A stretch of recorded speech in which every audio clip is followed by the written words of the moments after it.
Quiet on the set. Here we go. 5, 4, 3, 2, 1.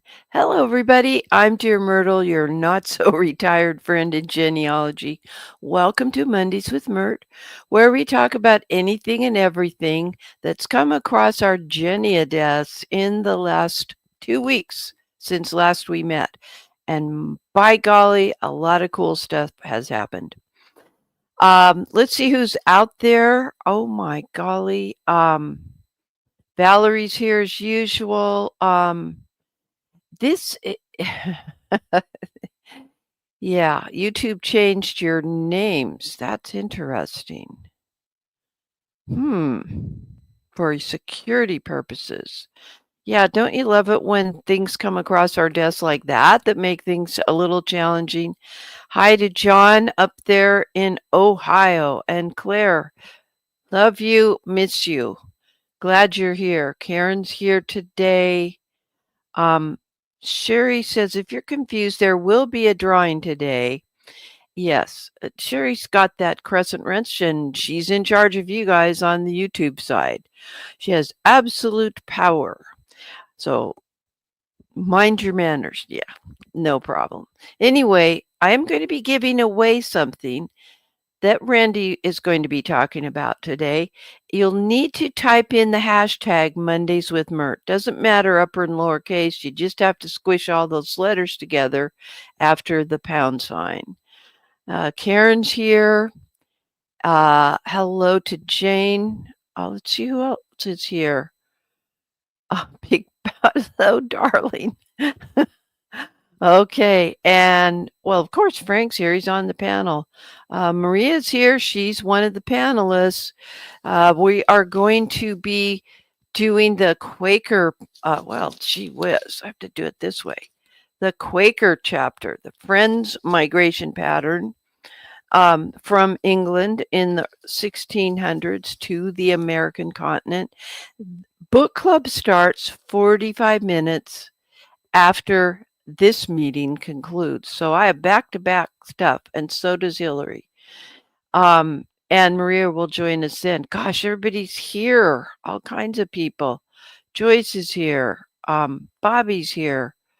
Project Ken is here, and they're doing their hashtags. That's good. You definitely want this. I'm sending something from my remote offices at Amazon.com just because it's easy.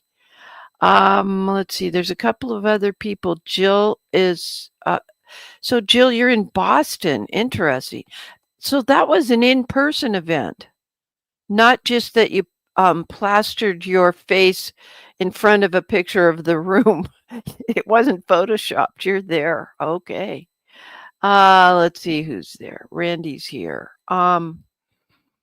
And it's kind of chilly there in the San Francisco Bay Area. Geez, hello, Barbara at Project Inn. Somebody's from Oceanside, our Gwenny girl is, Joyce. Okay, we have a lot of the usual suspects, let's put it that way. All right, let me introduce the panel to you. Frank, if you'd bring people up onto the panel, I would appreciate it. Frank is my co-host today. Takes a village. And Jill knew that I was working pretty hard the last week or so beyond my real capacity, and she offered to be a great backup. And you guys know any one of my panelists can help that way. But that was really like a shot in the arm yesterday when you said that, Jill. A good one, that's for sure. Anyway, Frank, hello. Let's check your mic. Be sure it's working. Hi. Yep, it's high. Frank's our guy in Germany. Randy, how is California? Let me hear your mic. It's clear and sunny, but cool. Okay, love that shirt, buddy. Okay, and Ellen, it looks like you and Cousin Dave are in the same room because you picked the same virtual background. But how are things down south here? Good. Yeah, it's getting crowded in my tiny home with Dave here. I love it. Cousin Dave joining us from Chicopee, which Chicopee, is Massachusetts. Exactly. So, Dave, times have changed. Remember when you were the first Genealogy Society to host me and cousin Russ as a virtual uh, meeting presenter? I do What remember. Yep. what happened after that? Oh my God, we don't have time. I know.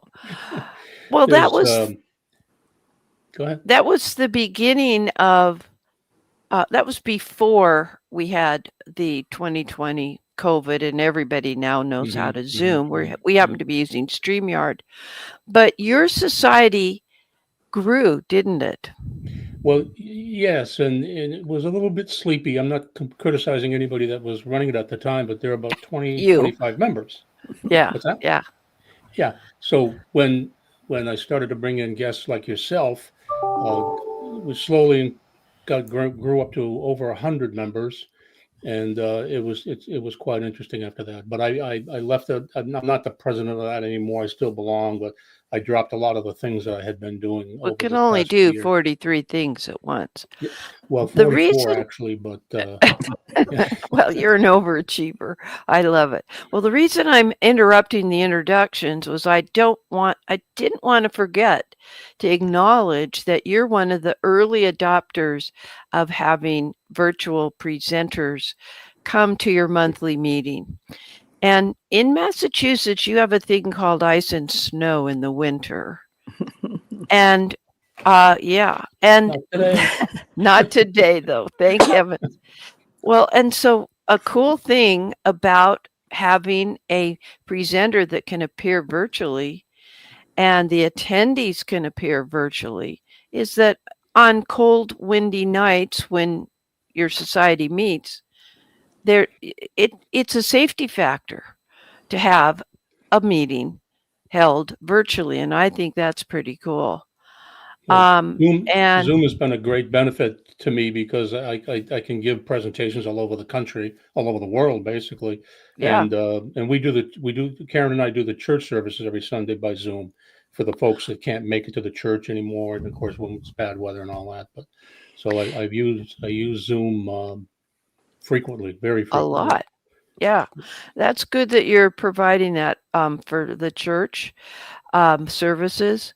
Mr. Myrt and I attend his ELCA Lutheran Church services remotely. He happened to like the group that we used to attend in person, but the commute to Utah is quite a way, so it helps. All right, as far as people who are out of the state of Washington, Jill is here with us. Let's hear your mic. Hi there. How's everybody? Fine. Did you do an all-day seminar, or what was that you did in Massachusetts? Cape Cod and Falmouth Cape asked Cod. me to present to them, and we've been coming to Massachusetts now every June and every November for a couple of years now. And so they knew I always came in June, so I usually speak to them, their local society in June. But this time they asked for a joint meeting between Cape Cod and Falmouth and asked me to speak in November. So I was in person, but they did have a Zoom component. Yay, that's a hybrid meeting. Right. You can And I'm meet seeing both those needs. almost regularly. I mean, it's rare I see in person only, unless there's some sort of restriction about it. But so it's a great way to be able to present, to be able to get people housebound, physically issues, economic issues, travel definitely. issues, all help. Yeah. Well, there are folks like Blaine Bettinger who, with only very rare exceptions, insists on appearing virtually because you can't depend on the flights anymore. And it's too much wear and tear. Okay, what we'll do is, Frank, you're going to have to watch Jill. She's in a different environment. And so you can just mute her, which I just did now. Sorry, you're muted, dear. Okay. But we appreciate you being here. Don't let it worry you at all. This is life. This happens, and it's okay. And then Hillary has muted herself because I think you sneezed or something earlier. Yeah, Um, full of a cold. oh dear. Well, and that's so- another reason to appear virtually or to attend is we're not spreading our wintertime germs. Yeah. And to yeah. those of you who are watching in the Southern Hemisphere, I'm jealous because we're going into our rainy, more chilly season here in Seattle. But other people have already had snow. So the Northern Hemisphere, you have snow. How much snow? Just mere centimeters today. Yeah, mere centimeters. Yes. Yeah, it just started, but we got it finally. Yeah. Yeah, it is fun. Because normally the snow here turns instantly into mush. Yeah. Well, and especially in a city environment as opposed to the countryside. Well, okay. All right. So, folks, part of why I spend the time to kibitz back and forth with my panelists is to bring all the stress about doing genealogy research down a few notches. My panelists are very competent and very generous with their time. But I want you to recognize that they're approachable and they can appear in person for your home society, or they could do it virtually. You know who they are, and you know I love my panelists. Okay, so our question of the week. Oh, Valerie's saying something interesting. I've been holding online classes and presentations since 2010. I love virtual meetings, and you know how Cousin Russ and I thrived on doing that. Okay, so yeah, you got to count AOL's genealogy forum. That's how we met each other as mere toddlers, as you do say. Yeah, or, remember the olden days, Valerie, when it was Q-Link and then PC-Link and AOL, and we could not communicate with Dick Eastman over on CompuServe. We had to have an account. Things are much more open. Yes, and thank you. One more housekeeping announcement. Geesh, I've already talked for 12 darn minutes. Excuse me. We use StreamYard. It does not support live closed captioning. That's why Sherry reminds folks who want the closed captioning to use something like the several ones I recommend. You will find them in the show notes when I set up every one of our live streams. And use whatever. I mean, even Windows 11 had this built-in thing. I have to turn it off all the time. Someday I'll have time to fix my computer. All right. So our question of the week is something that Jill suggested. So is it quiet where you are, Jill? Okay. So I will unmute you. And your question has to do with a component of our workflow when we're doing genealogy research. And so would you speak to our question of the day? Well, our question of the day is, do you check for reliability and independence when you're looking at a source? And so oftentimes I see we just accept, we take the information and we plug it in somewhere, ancestry, into a paper, whatever.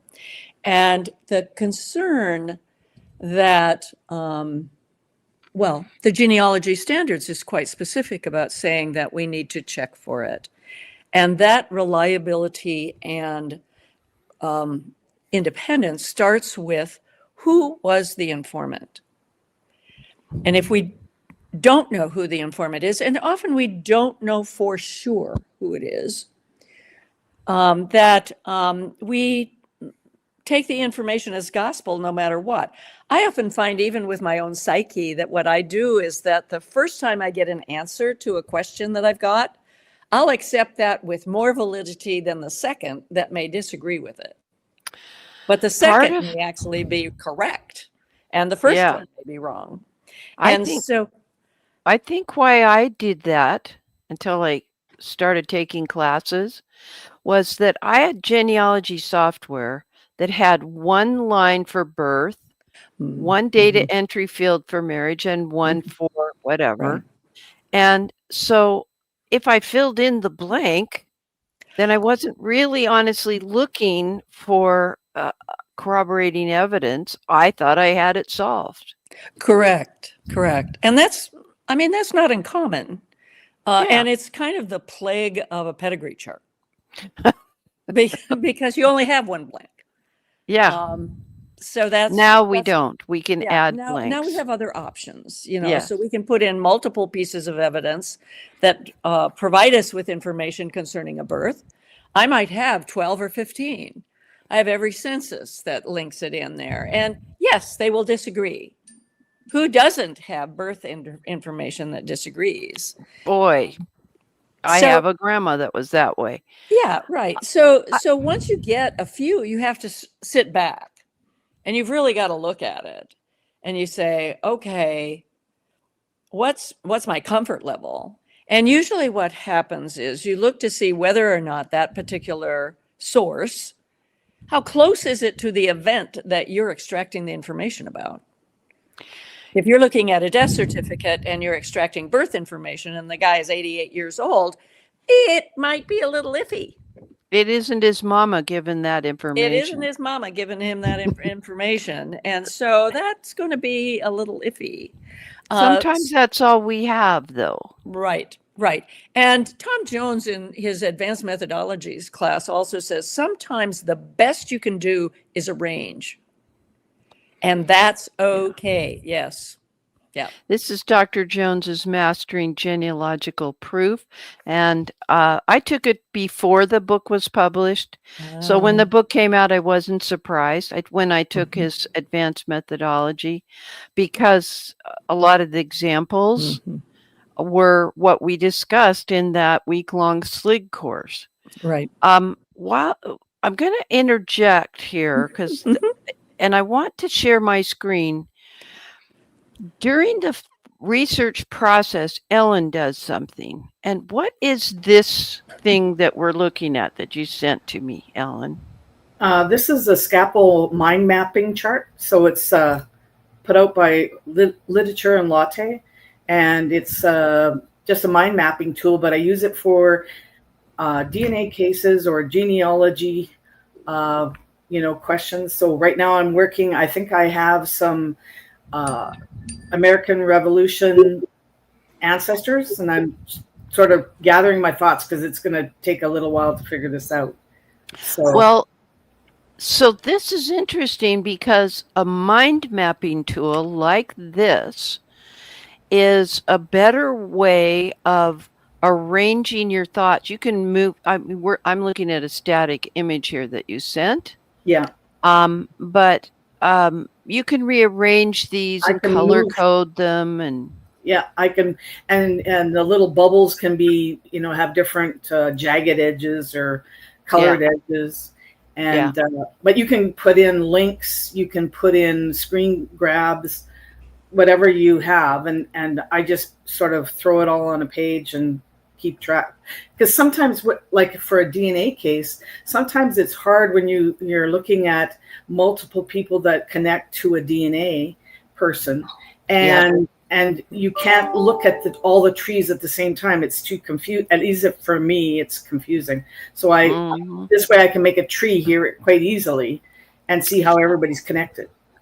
This sort of looks like some of the scribbling that I used to do, like if I was on site somewhere and we didn't have, we could look at microfilm, but this was in the days before you could have a reader printer to make a copy from the microfilm. Right. And I would see, like here, you see a couple and their children. That would be part of what would be on that 8.5 by 11 sheet. Here you've added 2 resources about the history. Go away, I don't need you here. Please go hide that. The history of the town of Berlin, or is it Berlin or Berlin? I don't know. I'm thinking it's Berlin, but maybe it's Berlin. I don't know. I don't know. Usually if it's U.S., it's not Berlin, but there are exceptions. I am biased because of my view of my history with that town name. Cousin Dave might know because it's in Massachusetts. So Dave, how do we okay, I'm unmuting you. How do we say gosh, you've got to unmute yourself. You believe me, when you're in the wings, StreamYard mutes you. So he'll need to There we tell go. us. Okay. How do we say You're talking about Berlin, Connecticut? Yeah. I got it right. Oh no, it's Massachusetts. Well, there's a Berlin, Massachusetts as well. Yeah. Okay. Berlin, So he's yeah, our I don't- authority on Berlin. pronunciation. Okay. All right. So let me I'll mute you again. There, he did that. So you're putting, but unlike an 8.5 by 11 sheet of paper, this can be as big and wide and narrow and tall Absolutely. and whatever as you wish. And Yeah. any one of these, if this weren't just a graphic, I could like hold on to it and move And it over drag here. it wherever you want it on the page. So Yeah. sometimes if things get, out of control, I have to drag everybody over and, line it up differently. And you've chosen to add a label to these 3 individuals. Because those are the 3 that I believe fought. Well, they did fight in the American Revolution. And if I have Harvey Thompson, that's my dad. If I can for sure connect Caroline Jones to Solomon Jones, Sarah Story, I should be good, because I think all those other people have been researched lots. Okay, so back to what Jill was talking about looking at evidence and evaluating who the informant is. So these town histories,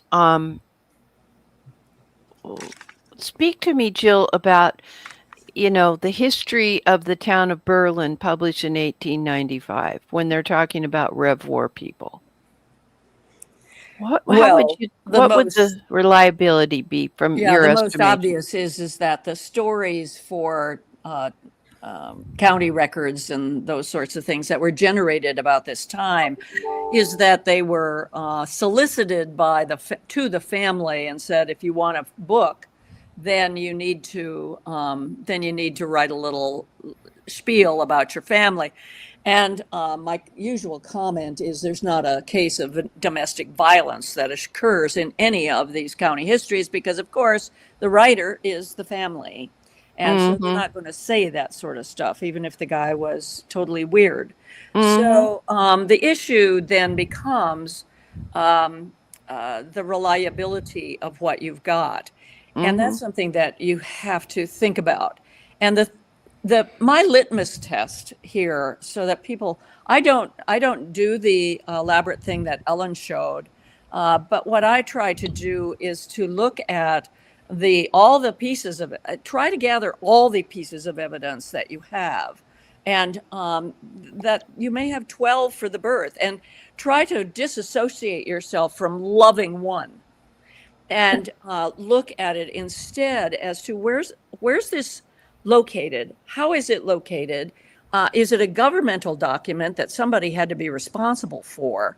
Or is it my grandmother's Bible, where she may have fudged that first birth? She may have fudged that marriage date. So what do I have?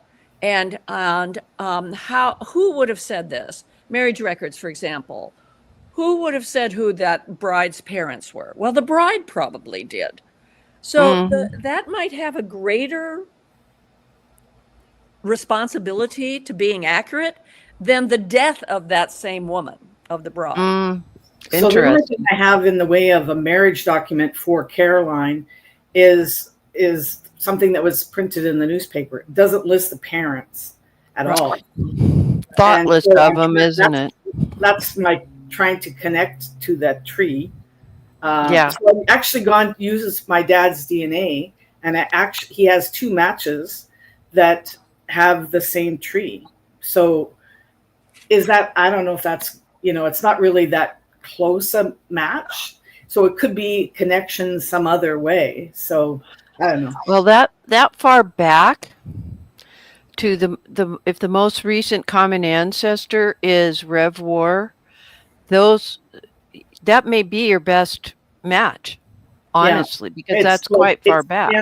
10 centimorgans, right? Yeah. Is it autosomal? Yeah. Yeah. And that's only really good for like 4 to 5 generations Yeah. for sure. But there's always that anyway. So that's why I use this tool to capture all of what I'm working on at the same time, in amongst everything else. And the problem with DNA, not the problem really, but one of the aspects of DNA is that it can get you to the family, but it can't get you necessarily to the person. And so the family, it's direct evidence for the family, but it's indirect evidence for the person. And so you end up with, I don't know, the master Tom Jones says, when you have indirect evidence, you've got to have more than one source that gets you into the range.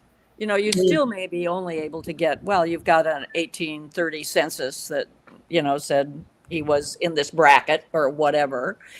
So that's all indirect evidence. And so you just accumulate all that indirect evidence and see if it gives you a picture.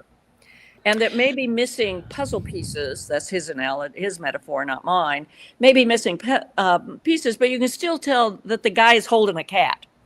I mean, you can still tell that. And so you start getting to a point of where you can pull a range out, and you may never get to an exact date. I mean, you're rarely going to get to an exact date. You might be able to get to a close year. Right. Yeah, I get this. I'd like to hear from others of my panelists what they do to evaluate the reliability of the informant of a document, a newspaper entry, a parish registry versus a bishop's transcript. Maybe somebody wants to talk about that. I'm throwing that out there. I'm quite happy Okay, to talk Hillary. about Hillary Yeah. first, then we'll take Frank. a parish register is usually, but not always, recorded at the time of the event. Quite often, a lot of it can be filled in before the event, even though it's not supposed to be, or it can be filled in at some time later after the event. And the bishop's transcript is then going to be a copy of the parish of what they've got from the parish register. It's So like the annual there's report to the bishop from another those. chance for things to go wrong. Mm. But if you've not got anything, because the parish registers have been damaged, destroyed, whatever, then a bishop's transcript is probably going to be a lot better than nothing at all. But it's you've got a record. But I would prefer to go to the parish register. But even so, I found errors in parish registers. I hear you. And then you deal with things like, for instance, during book club, we're going to be talking about the Quaker migration and their way of saying they had a different calendar, and they would refer to things as the third month. Well, it wasn't March. And you have to be up with that information. Work out when in the calendar it was. Yeah. Yep. Whether it's Julian or Gregorian, etc. That is a whole nother subject we could spend an hour on. Yeah. All right. And then Hillary, before I leave you, you said that Find My Past has added workspaces, which may be helpful for, collecting information. I think that's interesting. Yeah, I've already started collecting newspaper things in their newspaper collections, because that can be quite useful. Because I've got my one name study, so if I've come across anything in a newspaper that mentions that particular surname, I can then just click what I want, and it saves it with the paper that it is in. So, and I can, as long as I've still got my subscription, I can go back to those individual ones, and it can take me to the actual page and can take me to the actual piece of the page that I want. So I'm not looking through the whole page to try and find something that I found that, if I don't want to do long something ago straight away, I can do something, or I can put it into workspaces or as well, if it's something I'm working on a particular person. I'm curious, do you think it's like the shoebox It's probably very similar. At Yeah, ancestry.com? yeah. I'm sure Okay. it probably is. And do you give it a name, or does it auto-populate the name? I know certainly with the newspapers, the collections, you can give it a name, you can make it public, or you can make it private just to you. Oh, okay. So That's if good. you want to save something, you don't have to make it so that anybody can see it. You can Yeah. make it. But if you want to share it with somebody else, then obviously making it public. But I think to actually be able to access all of this, unless it's some of their free to view papers, you probably need to have a subscription. Okay. Still get into the newspaper. Yeah, let's see what our Betty Lou's saying. One thing people have to remember is to look at the date of recording. My great-grandmother's birth was registered 72 years after her birth, but it was registered like it just happened. Yeah, the conundrum of my grandmother, my maternal grandmother, and her birth date was resolved by the fact that in the 1930s, when Social Security was coming in and you had to have a Social Security number in order to work so you could pay into that. Okay, I'm not making any political statements, but going forward with the conversation, I was concerned because it was a delayed birth certificate. But in this case, the person who filled out the delayed birth certificate form was the woman, the female doctor who had delivered her. Clearly, she had to have looked at her records because I'm sure she did not know the exact birth date of every one of the babies she delivered in all those, in 50 years of practice. So, interesting. So interesting. So Noel Stevenson wrote a book, and Valerie's right to bring this up. You can accept or reject all or partial information items on any given document. She also did that from day one to prove who the informant is. But the point, I think, when you were speaking about a death record,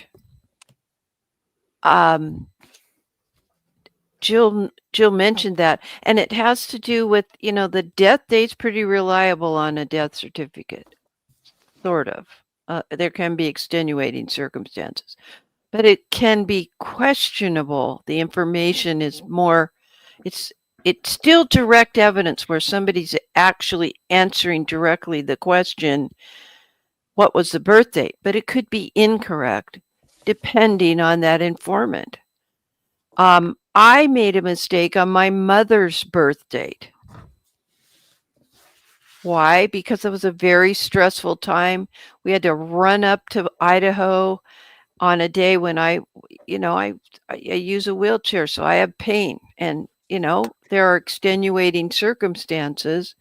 I wasn't particularly close to my mother, but it was a stressful time for my half sister, and I was there to support her. So there were a lot of things that came into play, and I missed it by one day. I could have easily gone online and looked at my family search entry or my ancestry tree, but did I do that? No, I was having to pick out coffins and everything else, and that's a very real thing that happens. So even old Myrt can make mistakes. Okay, let's see. Yeah, I made 3 mistakes on my mother's obituary. Okay, she's outdone me on that. I feel your pain. Yeah, at least with my dad's obituary, we knew that he was on hospice and he was still, he still had a brain. He wasn't senile. He's just crazy, but that was another story. And we loved him. But we composed his obituary over the dining room table. That's nice. Which helped me understand which hospitals he trained at in New York. The Army put him through advanced neurological training, and there were 2 different hospitals where he received that training.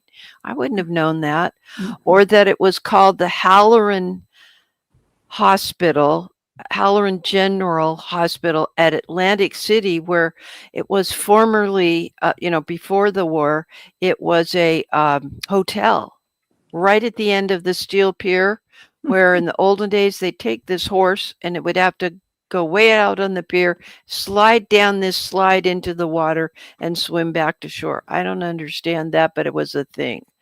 Anyway, they called it Halloran General Hospital. Well, it's not on the map for that time period. It was just like they did during the Civil War. They would take over a house that was near the battlefield and call it a hospital. And the records say it's the such and such hospital, but and you can see them at the National Archives. You can order them up. But it's not an actual edifice. It was a temporary arrangement. Okay.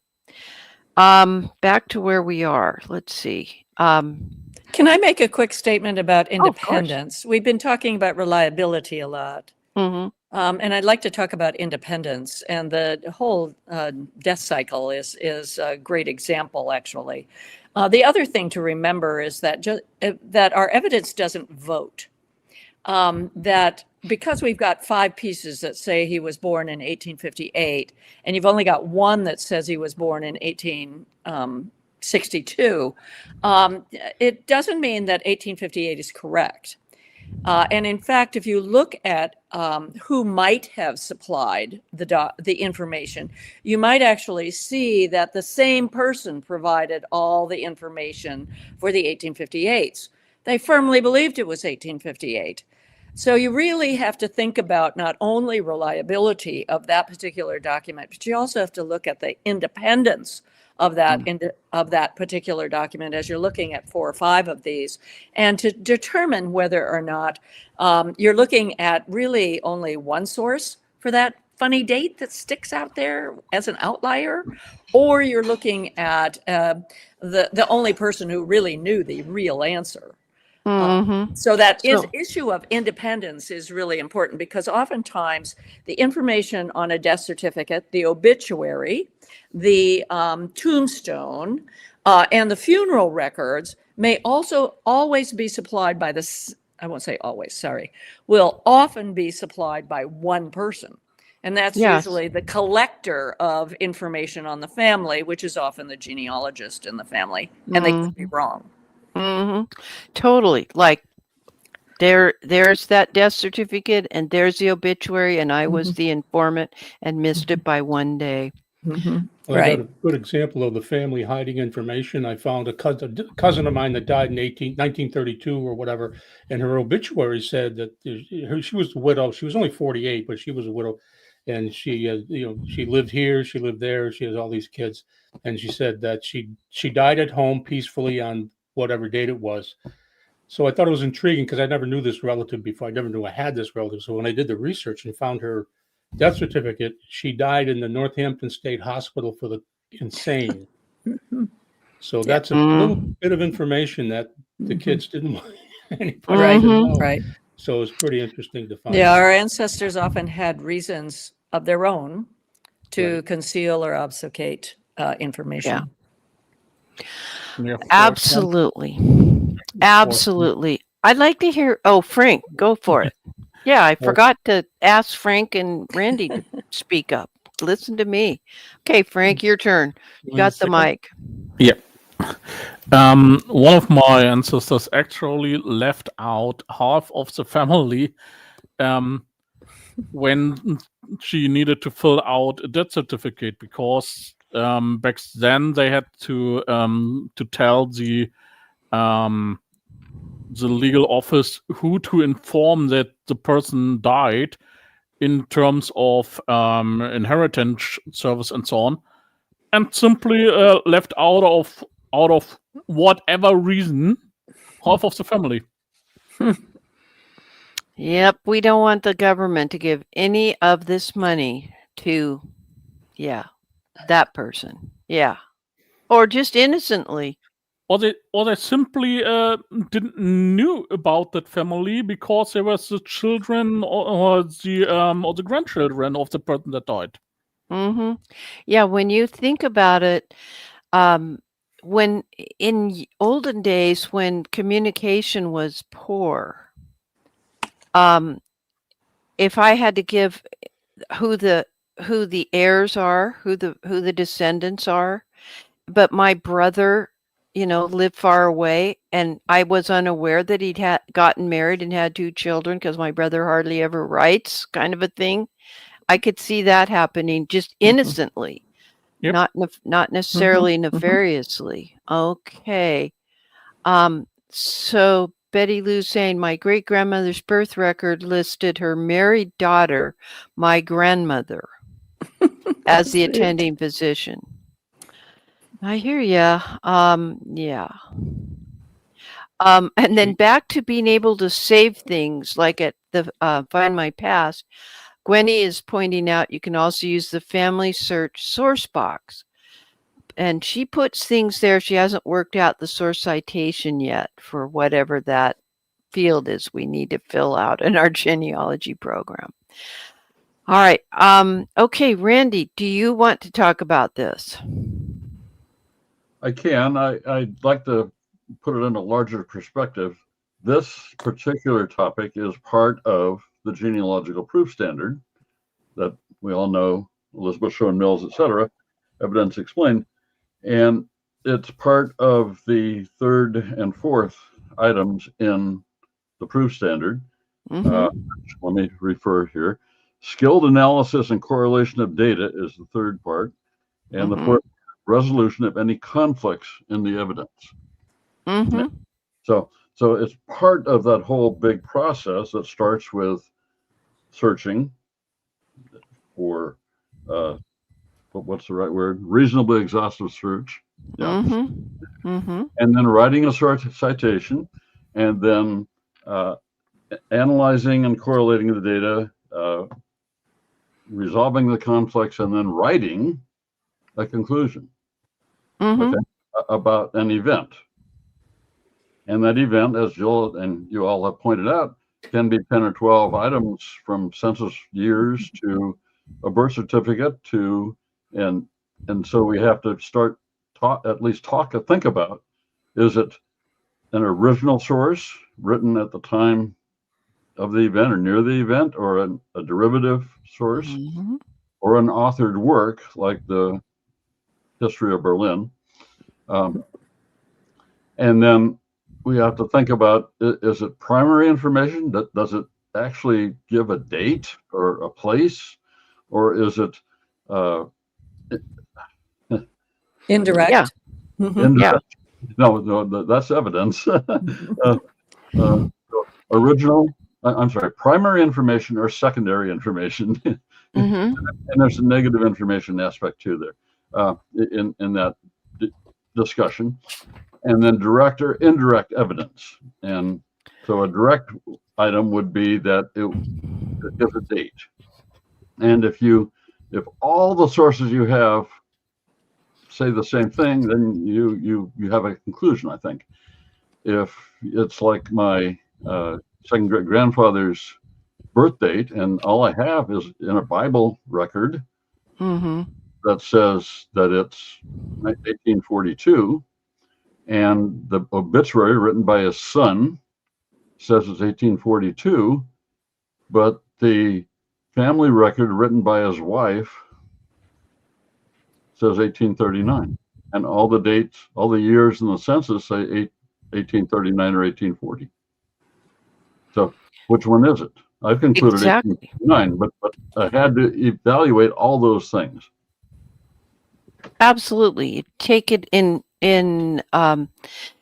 context with your understanding of the time and the place and the laws at hand and the motivation of that informant, whether it's to protect the world from knowing their mother was criminally insane, or is this a parish priest who's entering information about a christening, and that's his normal duty.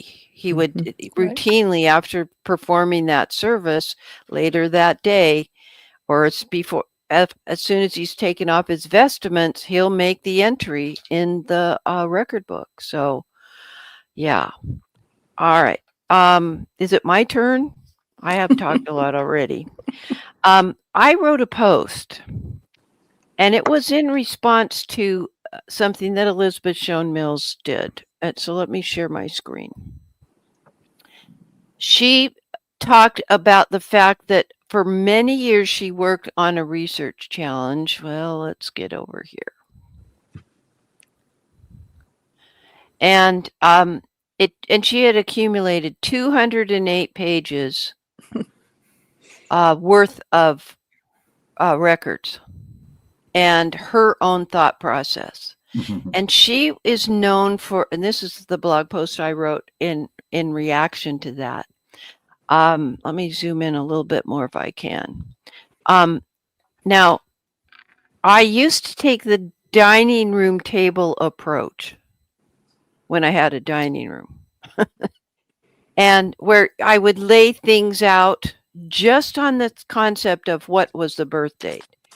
And I would literally, the more reliable ones were not necessarily the first ones, but they were on the left side. And then as you progressed, stacks of papers or notes or clippings from newspapers, the less reliable of things about the birth. The obstetrician doesn't moonlight as the typesetter of the newspaper that had the birth announcement. The less reliable things were then placed in piles to the left or to the right of what I consider the most reliable item. And as that reasonably exhaustive research, 208 pages, yeah, I've given you the link to it. This is what I recommend that we do.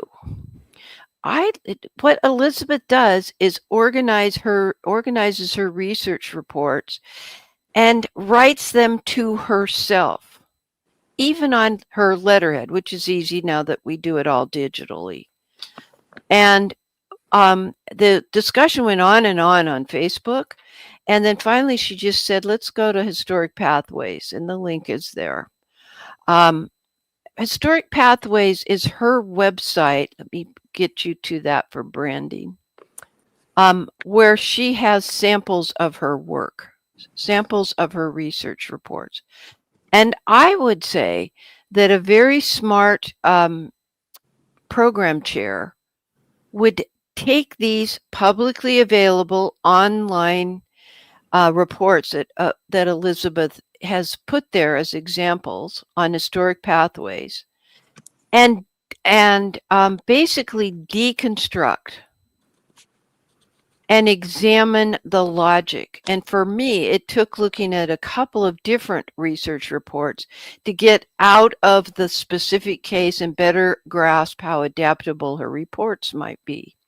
Now, we give you a lot of advice on Mondays with Myrt, but I also wanted to give you some places to go to find out how to structure your research report to yourself, and that grows over time. And in fact, I've only had 3 times where I had to be this specific, where it took multiple years to solve a problem. And so, and you have to realize, I started out with 3-ring binders way before we had computers. I still have some of them, and my old handwritten pedigree charts and family group sheets I keep in case I, for some reason, didn't transcribe them correctly. But this is what I did with those. This should be a capitalized word for Microsoft Word.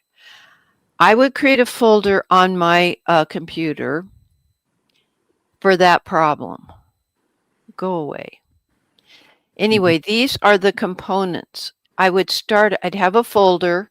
I'd make a document called O1 underline. The question and initial plan. Like, what was my grandmother's actual birth date?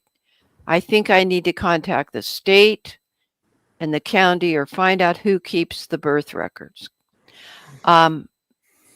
And then I do that literature review, finding out where those resources might be. Now, it took years before the digital images came up of the delayed birth certificate. In fact, when I wrote to the county, because those were in the days when you sent an envelope with return address, and were inquiring by mail because we didn't have email in those days. And I had asked the county, and they said, no, we don't have birth records that go that far back. Well, their official time of starting to keep birth records post-dated my grandmother's birth in 1908. But in 1937, that's when the delayed birth certificate started to be done for that state. But the person who answered my query didn't bother to update and say, and actually look, for instance, in the delayed birth certificate collection. How would I know if they didn't tell me? There's nothing on it. There was no website to go to find out. A lot easier now. This part 3, and these were purposely named with that prefix of a number so they'd be in order at the top of the folder, is something called narrative. And that's where I write step by step what I was doing. This is a document I found, this is what I think about it, etc. But the actual document itself is in the media folder, because it's the full-size document, and I abstract and transcribe it. Why would I do that, panelists? Why would I both abstract and, which means just take little important excerpts, and transcribe a document? Why would I do both? Jump in here. Ellen? I think, well, to transcribe it word for word, I find it gets in your head. At least it does for me. You have to think about each word, and sometimes if you skim, you miss things, right? Yeah, when, like on a death certificate, you're looking for the death date to type it now and fill in the blank on your genealogy program, and you don't recognize, if you haven't been thinking like Jill would have us do, that the informant was the daughter, not the doctor. Right. About the birth information. So let me continue with this, and then we'll get to your comment, Jill. Okay. All right. So in my narrative, rather than making it really big, all my transcribing is in the folder with the same name as the image. So there's a Word document with the transcription and the abstract. And it didn't seem to make a difference to me whether I did the abstract first or the transcription first. Just doing both of them, I tended to take the abstract and copy that and put it up under my narrative that showed what I was doing step by step and what I thought about it. And it's in that narrative where I also would then say, okay, here was this document. I put a little teeny version of it. This makes me think I should look at Family Search, or maybe I should check Find My Past because it's British, whatever. And then to remind myself, and we'll go back to my shared screen, that I looked at Family Search and Ancestry and How to Trust, etc., whatever it was that would come up, I would just list that, yes, I'd looked at this. I take the citation that I put at the bottom of each of the images that I found, because sometimes the way I remember things is I was in the shaky leaf tree and there was a suggestion. So I can't tell you what it was I saw, but I remember that it was on Ancestry. This is just how my brain works. I'm trying to give myself every possible way to remember or recall something. Unfortunately, my ancestors all had pretty common names.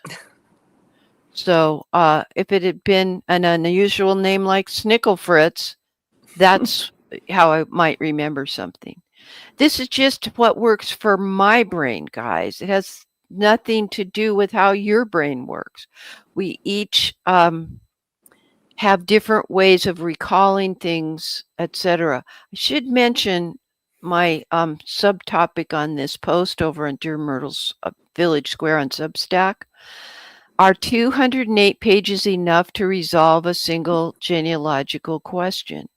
Maybe. It depends. It might be, but you're right. It isn't the number of things that say this is the birth date. It's the who is the informant? Is it the same informant? So we can glob those all together now. Those 8 collapse to 1 because that we can tell that kind of thing.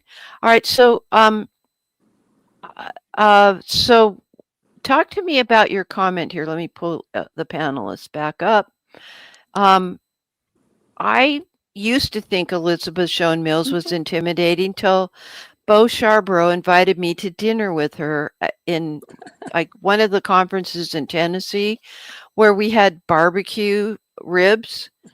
She rolled up her sleeves and handheld those and licked her fingers just like any of us would. Just like any of us. And right. so I don't think of her as intimidating. I used to.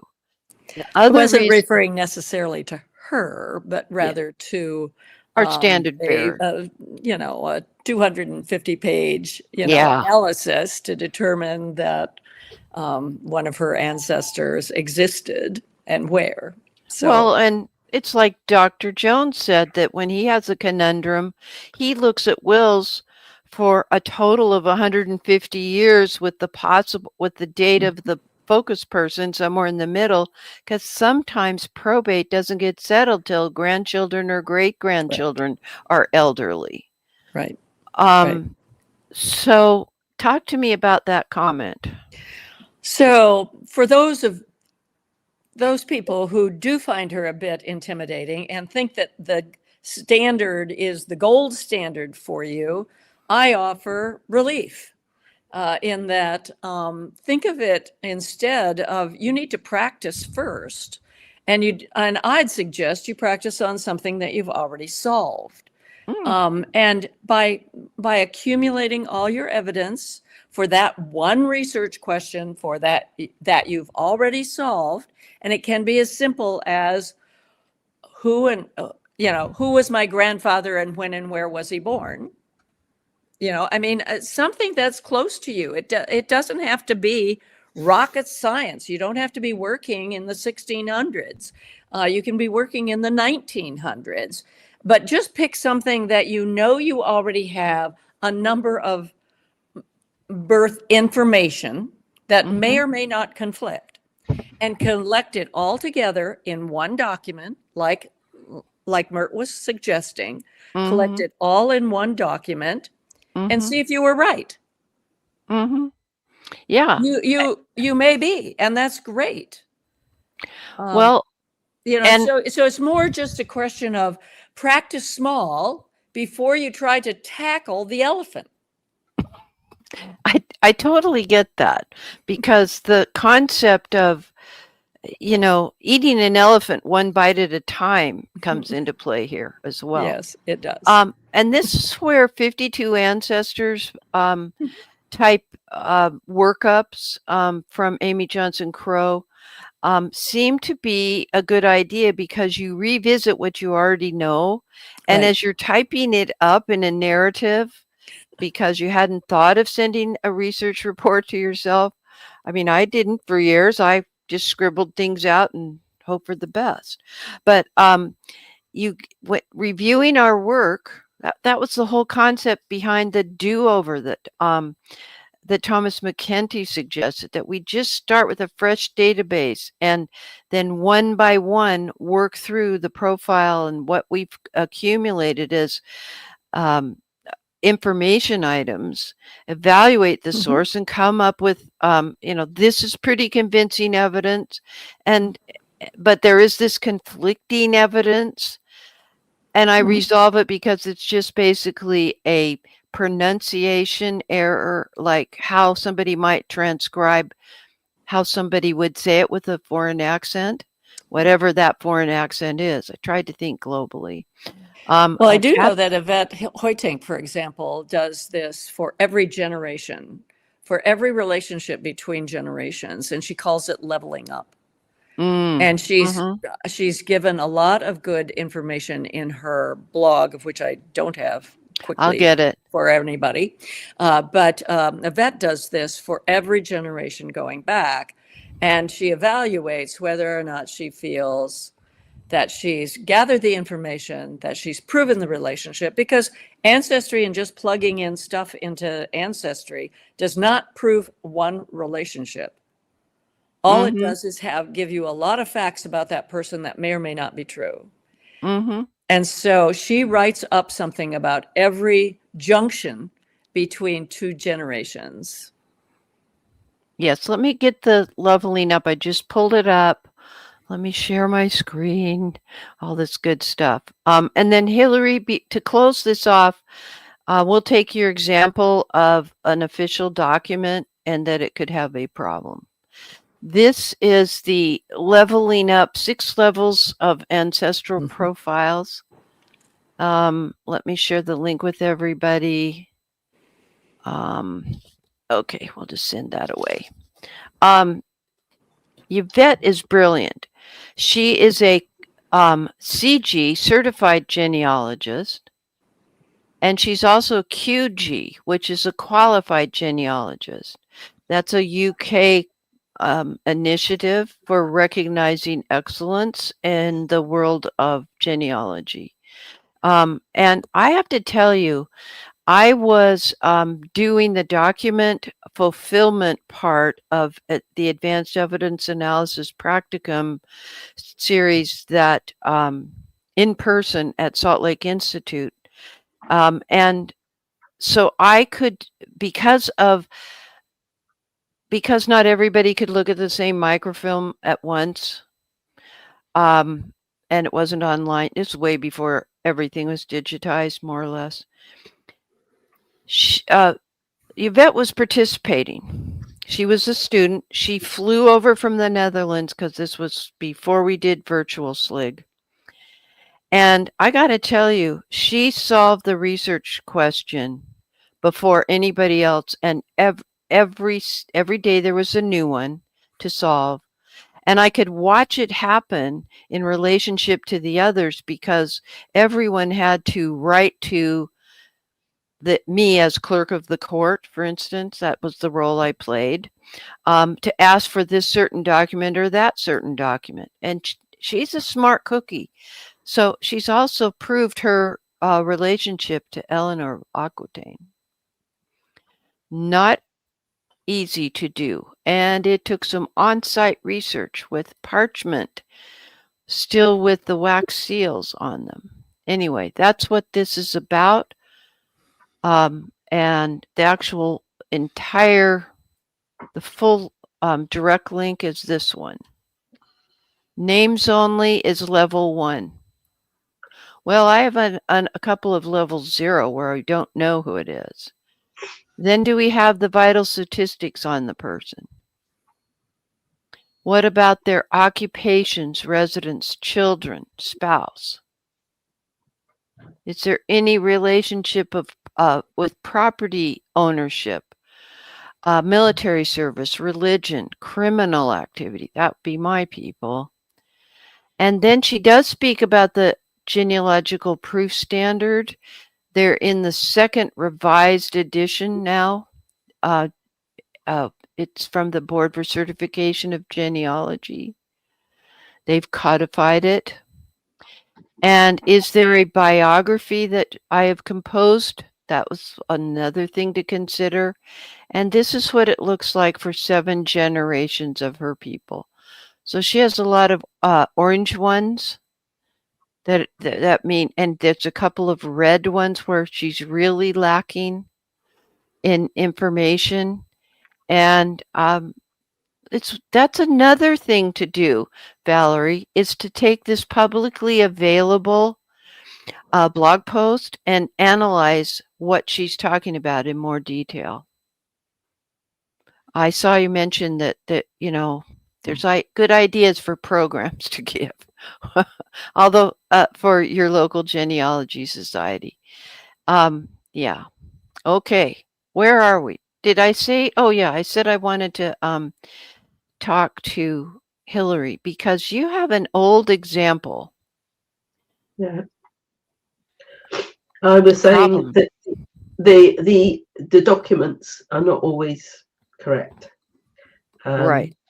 They can be recorded incorrectly for the simple reason that the fact that somebody purposely did not tell the truth. If somebody was married to somebody and they have a child, then they go and register that child.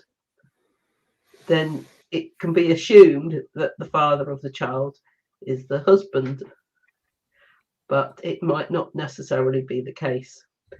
And I know of at least one person in my family where that is definitely the case. The husband wasn't the father of the child, but they were registered with the surname of the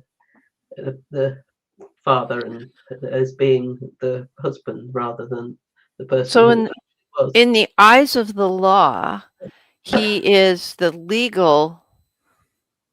The child is his legal heir.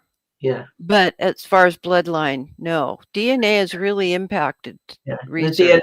The DNA, this person, and I know this person who is living has done DNA, because this person that has done DNA is actually a match to me. So, and I know full well from that this person knows the true story. They knew the truth anyway, but it's just the way it is.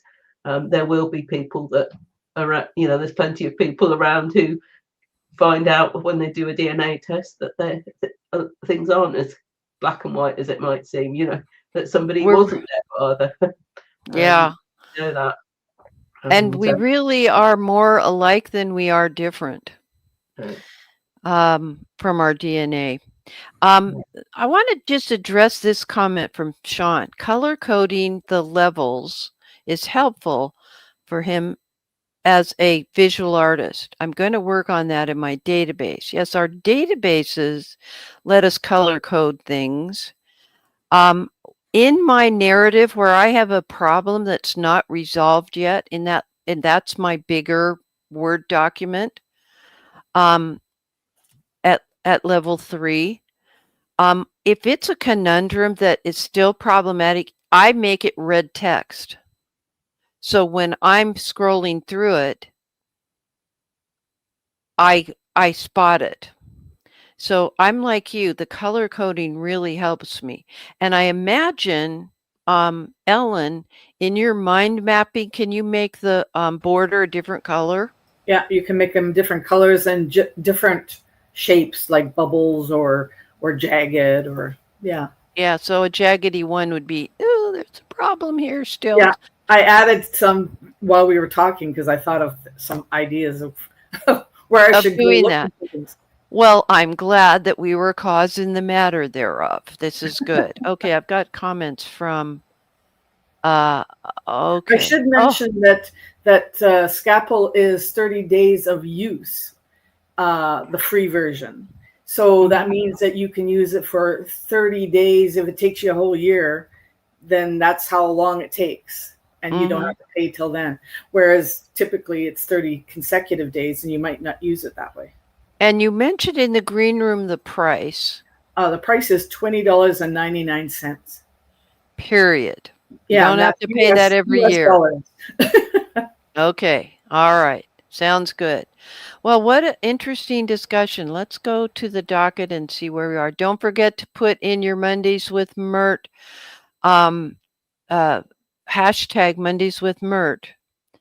All right. Let's see. What have we done? Oh, we are going to do something with one of Randy's projects, but where is the thing that we're going to be giving away? It's on the docket. Okay. Line. I can't find it. I know. Oh yeah. Here it is. I'll pull it up. Okay. So, Randy, this is what you do. This is what you use to keep track. Well, it's what I use when I have a difficult problem that isn't simple. It's like you're 3. I probably have 10 or so. Yeah. Well, you have many more people in your And database. soluble ones, but Yeah. we had a big thing about quick sheets a long time ago, back in the 2010s. Yeah. And one of them was many of them were by Elizabeth Shuen Mills. Mm-hmm. And this one, the Historical Biographer's Guide to the Research Process. So it's the research process overall, and it's the plastic coated 4-page thing, and there's discussion of the research process model, research analysis model, identity triangulation model, and reliability model. And what we were talking about earlier was reliability, pretty much. So I recommend all these. The price has gone up on all of them. Genealogical.com has it for $17, and Amazon has it for $12 or $11. So that's good. So, all right. So this is what I'm going to give away. And I don't know if I can zoom in on these pictures. Nope, it's not wanting me to zoom in. Well, probably because it's too repeatable or too easy to save $11 and sell your soul. Apparently I am being political today. So here's what we're going to do. I'm going to give it away now rather than wait till the end. And has everybody typed in their hashtag Mondays with Myrt? You'll need to be sure that you've done that. And I've got, it says 0 entries. Why is that? I love it. Let me refresh? go. No, refresh. no, it automatically changes. Let's see. All right, I'm going to have to try it again. I'll set it up. Mondays with Myrt. All right, you guys are going to have to type it in again. Okay, that's the hashtag. Start collecting. Okay, there we have 11 so far. All right, and let me give you this link again. We need everyone to have it. Hi, Marcia. Somebody in Colorado. Sorry, I must have messed up when I set it up. Sorry. Okay, see how we now have 17 entries, and we got about 35 to 40 people that have been here this on and off most of the time. Yeah, and what I'll do is I'll send it to you. If you are if you live outside the US, you'll need to order it, and so I'll either send Venmo or PayPal, and with the equivalent amount. And yeah, I agree with Valerie. Quick sheets are a must-have. I've got it, but by George, I don't got it within arm's reach here. And I'm tethered because of the headset. Okay, Mom Days instead of Mondays. You need to redo that, Joyce. Type it the correct way because that's how, okay, we're up to 21. There we go. All right. Let me give Joyce a chance to type it again. Yes, this is what you need. This one, Mondays with Myrt. Okay. She's okay. Now, Joyce, this is a problem.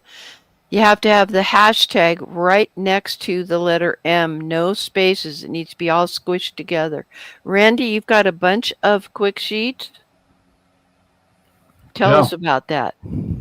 Well, I was on the genealogical.com review list, and so they sent me one, and I reviewed it on my blog over 10, 20 years, something like that. I have about 50. Yeah, they're all within arm's reach. And that's one thing. So are mine. I just like it's about 3 inches farther than that. So it's because my cord's all tangled up. The cat must have been trying to do macrame. I don't know. Okay, so we'll see who gets to have this. All right. Wow.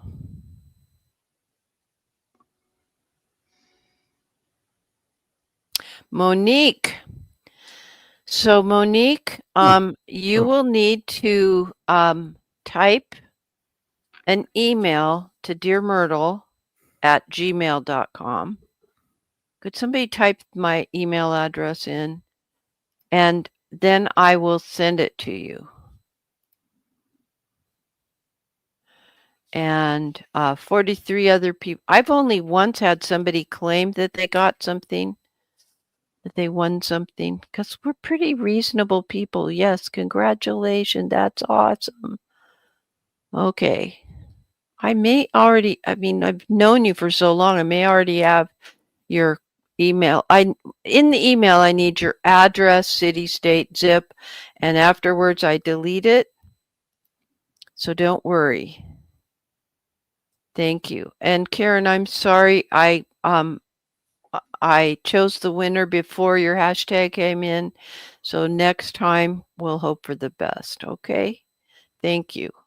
Well, that was kind of fun. All right. Let's see. Shall we do our experiment, Randy? Or no, Frank? Did I talk to you enough about this question of the day? Yep. Okay. Don't worry. Everybody's happy? Okay.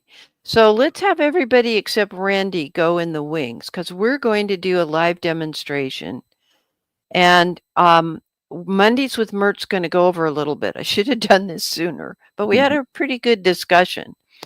So what we're dealing with is I want to show exactly step by step how to go through using Notebook. Now, we're not talking a 3-ring binder here. I have your Google Sheet, not your Google Sheet. Just a second, let me minimize this. Get all my ducks in a row here. Okay, I'm going to open this so you can see what the PDF file looks like that I'm going to be uploading to do this particular AI experiment. And it takes 10 to 20 minutes to process it. So we might be whistling Dixie for a little bit. Okay, here's the genealogical sketch, and you can just trust me on this, of Elijah Pickerel McNew and Jane Whittle. And so now what do I do next? This is something that you've chronicled, but I need you to push me through this step by step, just as if I'd never done it before, which is true. I have not done it before. Mm-hmm. Okay, so this sketch is the summary of what I know about this couple. Mm-hmm. As always, we're never done with research, but at some time you got to write something down. So Mm-hmm. I've done over 500 of sketches like these, okay, and that's what I'm using to write the biographies, using, in my case, Claude. Mm-hmm. But we're going to use Google Notebook LM, okay, Mm-hmm. and Mm-hmm. and so I can feed this into Google Notebook LM, just one document, and it then analyzes it, okay, Mm-hmm. according to what you want. Mm-hmm. So we're in Google Notebook LM. Okay, is this the right place? No, that's Okay. Google AI. So Google. Oh, It's all right. It's just me. Yeah. All right. I've typed in Google Notebook LM. It's taking a second to come up. Yep. All right. And dang. All right, I'll go here. Bottom one there. Yeah. Okay. Where am I now? Here we are. Right there. Yeah. Right there. This one. No, the bottom one on that screen. Okay. Thank you. Okay. All right. Okay. So you don't have to. This is if I wanted to download it, and I don't. You don't have to. Yeah. So, so this is interesting what's happening here, folks. I typed in what it is I wanted. I want the notebook LM. And notice that all of these other things come up from Amazon and the next mobile apps and App Crazy. And it really is a problem. Let me go to Facebook and I'll get that link that you gave me, because this is, I mean, you're going to have the same problem. He gave it to me in, we just switch to that tab and I'll pull it up, and panelists only. And I mean, I really was quite prepared. Okay. Here's the link. I'll actually share the link with everybody, so that you don't have the same problem that Myrt had. Let me get back to the studio. Here is oh, he found it. Yeah. Yeah. Okay, so now we're looking at this, and I thought, oh, great. There's the Pro. I thought that I was going to have to pay for this. So tell me about the pricing. You don't pay for this service, do you? I haven't paid for anything in AI yet. So this has always been free. It may be pricey later, don't know. But that's how it is at this point in time. All right, so I'm going to click Create New Notebook. Yeah, or you could click the black button up on the top right, Create Now, and then you click the Upload Image icon there. Okay. Okay. There. Or I could just drag and drop from my other one. Yeah, more than one source, then you can upload more than one. Okay, so you uploaded my PDF, okay? Okay. And immediately it gave you a summary of what was in that source. The source information is on the left. That little blurb is in the middle. Okay, let me zoom in a little bit so people can see that. Okay? Yes. And then you can do a number of things. So in the right panel, there are 8 items there: audio overview, video overview, mind map, reports, flashcard, quiz, infographic, and slide deck. Okay. Okay.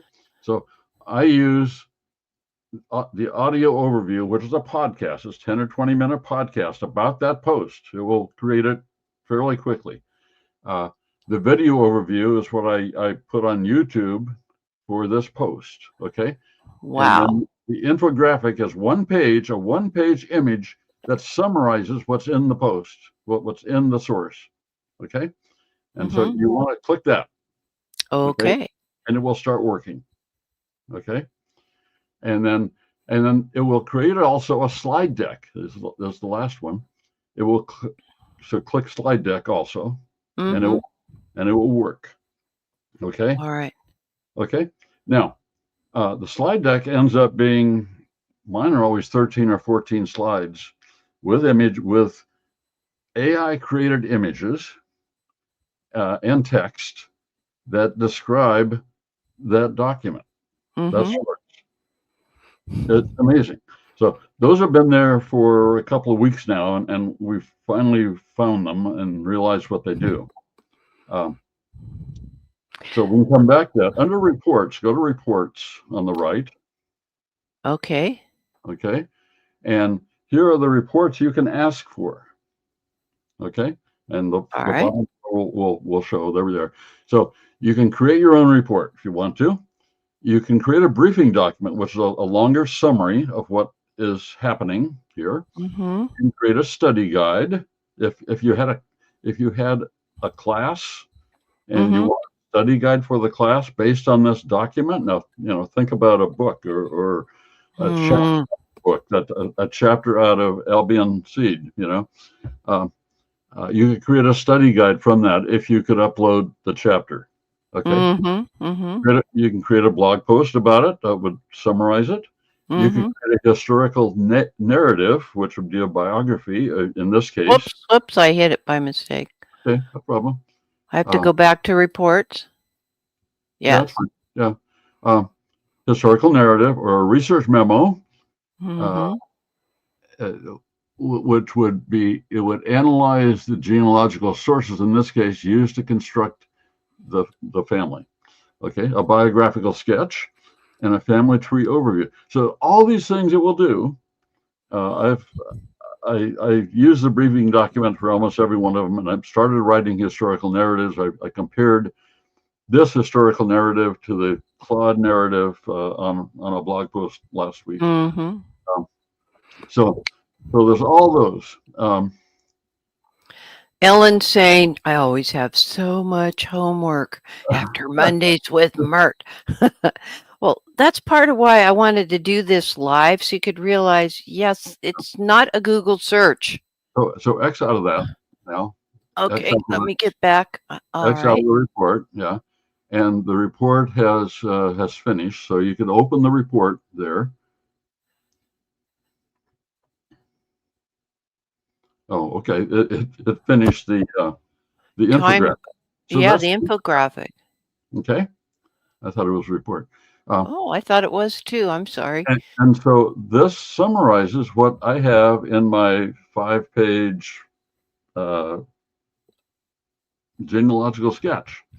Okay, these are the important points. Elijah's from Maryland. Jane is from Australia. They met in California. They settled in San Francisco, and they survived the earthquake. Wow. How's that?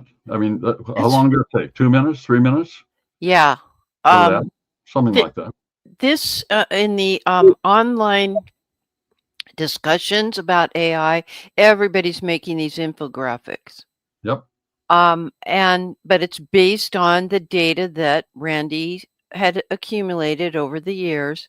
Did you actually specify 1906, or did they put that earthquake in context? It was in the sketch. In your narrative, in the PDF. Okay. Yeah.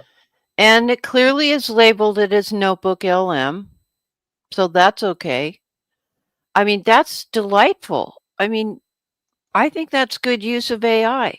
That's like autocorrect is good use of AI when preparing a document. Tremendous. Yeah. Absolutely. All right. Do we X out of this? Oh, we can download it. We can share it and collapse the viewer. But anyway, I'm very excited. Yeah, just X out of it. It'll go back to that. And then with the 3 dots for the infographic, you can download it there and you can share it. So if you click share, you can share it on Facebook or wherever. Okay, so let's see if I get a link so that I can let other people see it. Restricted. Anyone with a link? Anyone with a link.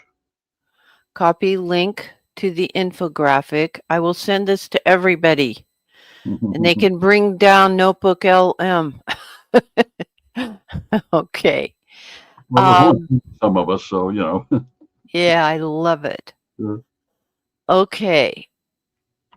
And then what happens with this if I don't download it? Do they go off my list of projects?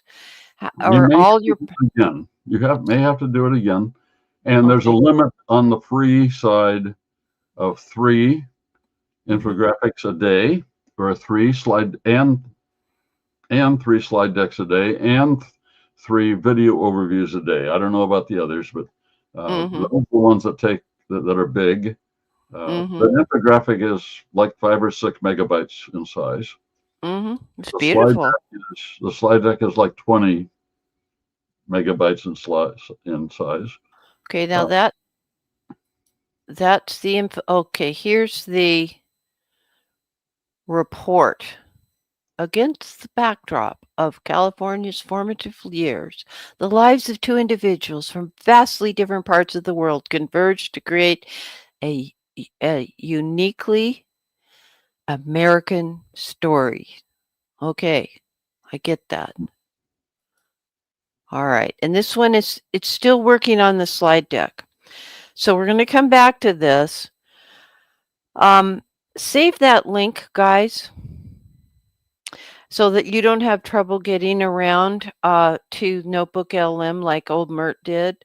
One of the reasons why I didn't already have it opened, I mean, I had studied this just generally yesterday when I asked Randy if he would do this segment with me live, and he says, well, but it takes time for it to do its thing. And I'm like, yeah, people need to realize that.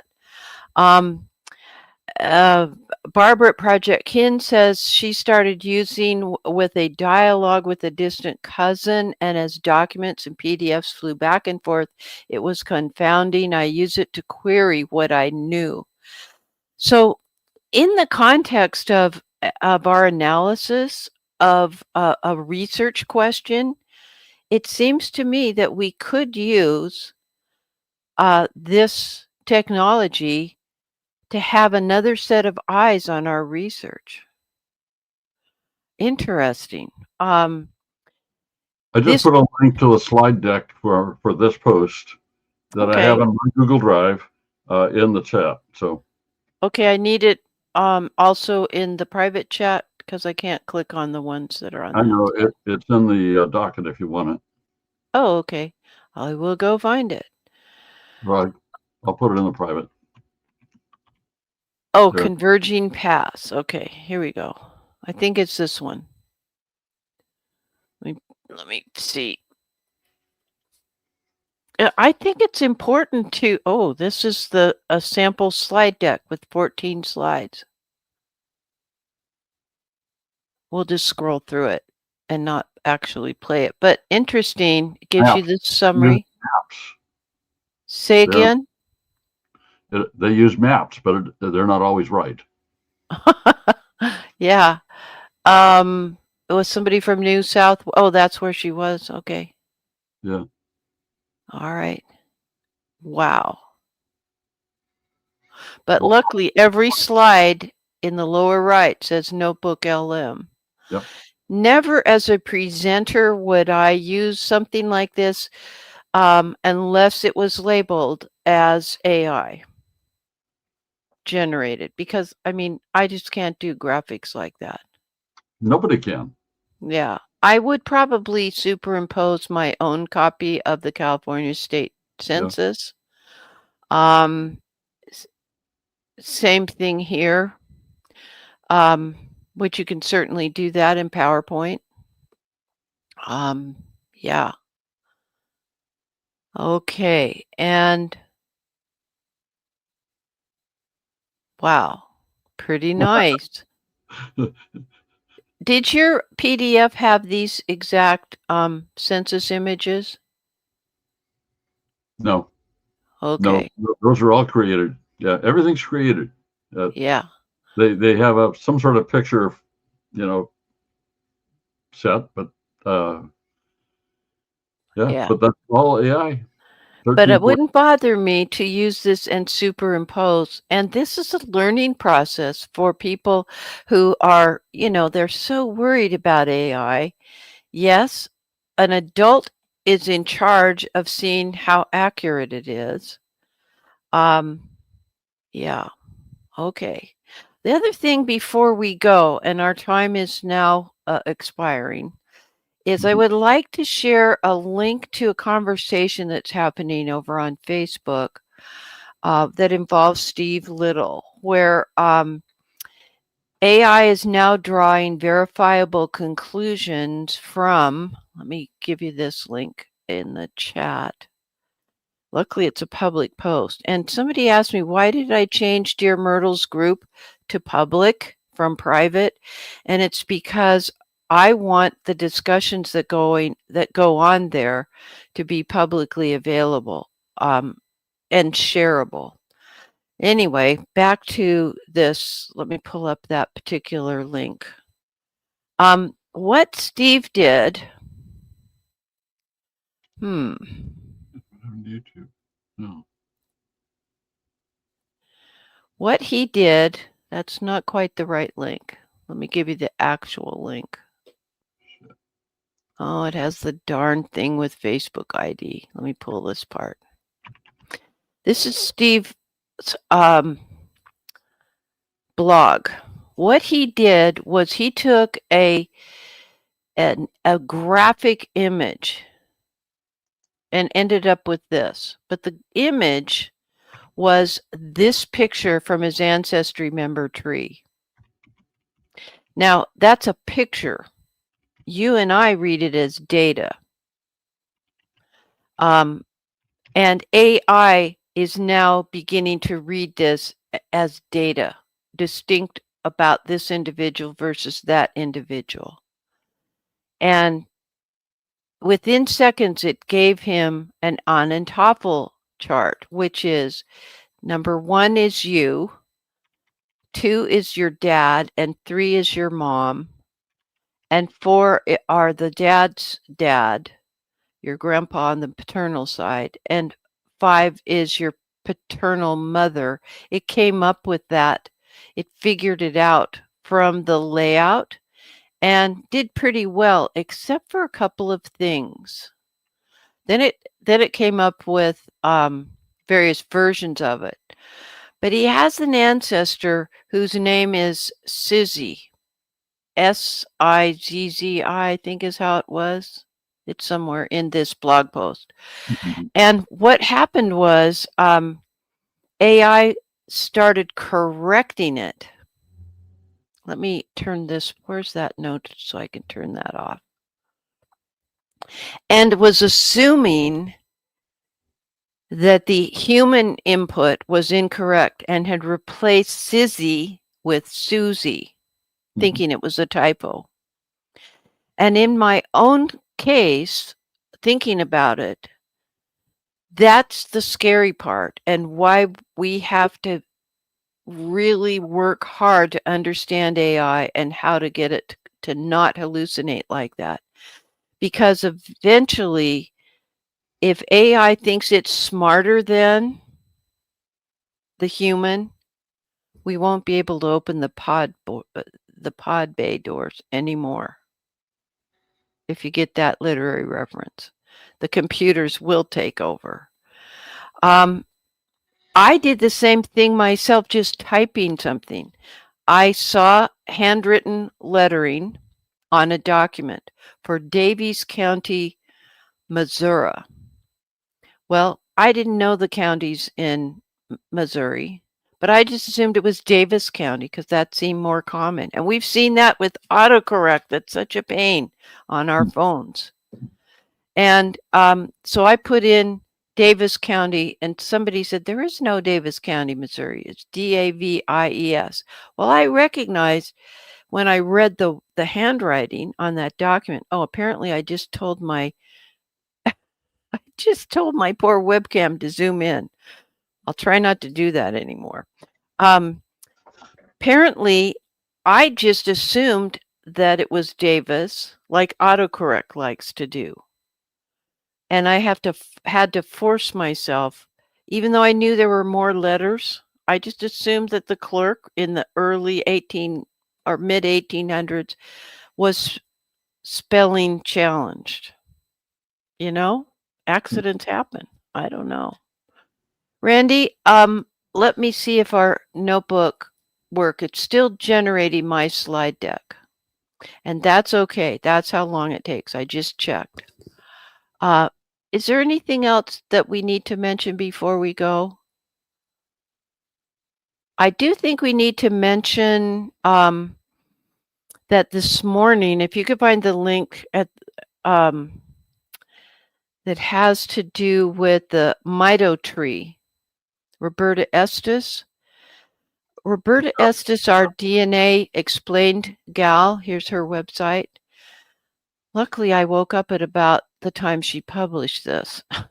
Close and accept. Remember that she's doing a lot of work mapping out the Myrt tree, which is very deep ancestral, like ancient DNA groups. And as she says in this blog post, with adding 12,000 new branches, it really puts a stake in the ground as to a specific place of origin for that point in time with DNA that's in your that's traceable. We tend to think, as we mentioned earlier, that autosomal DNA goes back really strongly with indications for maybe 4 generations, maybe 5, if you don't have pedigree collapse, etc. This is a breakthrough. These ancient DNA samples are important because they're regarding specific individuals. And I just can't even imagine that we can figure that out. I don't know how she does the mapping for it, but she does. And she works, of course, with FTDNA. Thank you very much for adding that. Can we remove that comment now? Yes, we can. All right. Well, thank you to all the panelists. I really appreciate you for being here. It's so good to see Cousin Dave. I forgot everybody. I think Jill left. And she was in a, she's traveling. She's got to get home here. And I guess really, thank you so much to those of you who participated, shared your thoughts. I like that color coding idea and the flexibility that Ellen showed us with the sample of her mind mapping use. So many good things to have discussed in the way of thinking through who is the source of the information that is on this document that I am considering as reliable evidence that so-and-so had this event happen in their life. Man, it gets complicated. But that's the fun of it, the thrill of the hunt. Nothing left to say, but happy family tree climbing, everybody. That's a wrap.